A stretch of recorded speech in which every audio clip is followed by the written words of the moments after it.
Yes!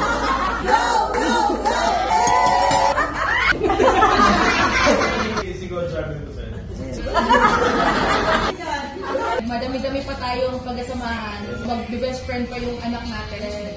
Travel the world together. Wow!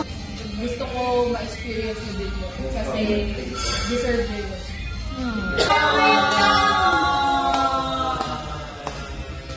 I'm grateful and love ko kayo.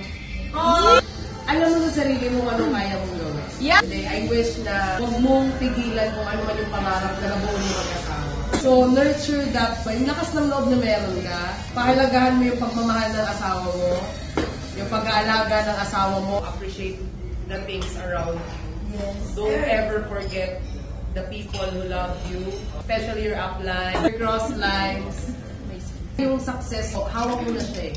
So it's up to you kung kailan mo gustong kunin. Saka lahat ng challenges talagang dumating sa buhay natin. Yung asawa ko tulog, okay lang.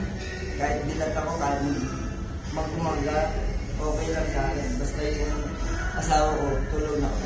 Papasalamat ako dahil nga ikaw yung nanay ng mga anak mo. Kasi ako kasi nga, ikaw yung nagpapino sa akin. Sige, tuloy mo. Susupport ka mo. Happy birthday to you. Happy birthday to you. Happy birthday to you. Happy birthday, happy birthday, happy birthday to you. Happy birthday, Ninjoy. Happy birthday. Happy birthday. Happy birthday. Order lang daw tayo. Masaya po. Nakatagpo kami ng totoong kaibigan. Salamat po. Dahil naging part po ako ng dito.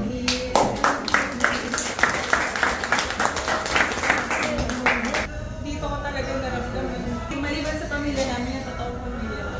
At saka naalala ko rin kasi yung pinost ko kanina. Na yung 200 pesos na shopping, hindi ko pa mabili. Pero sabi niya, lahat daw ng gusto nila, nabibili namin. Kahit anong kailangan nila, binibigay namin. Hindi kami pwede huminto kasi ayoko na pag may kailangan sila hindi namin mabigay. Kaya tuloy-tuloy lang. Kahit na ano pa yung dumating, ang isa lang ang sinasabi ko kay Ren, never akong titigil mag-royal.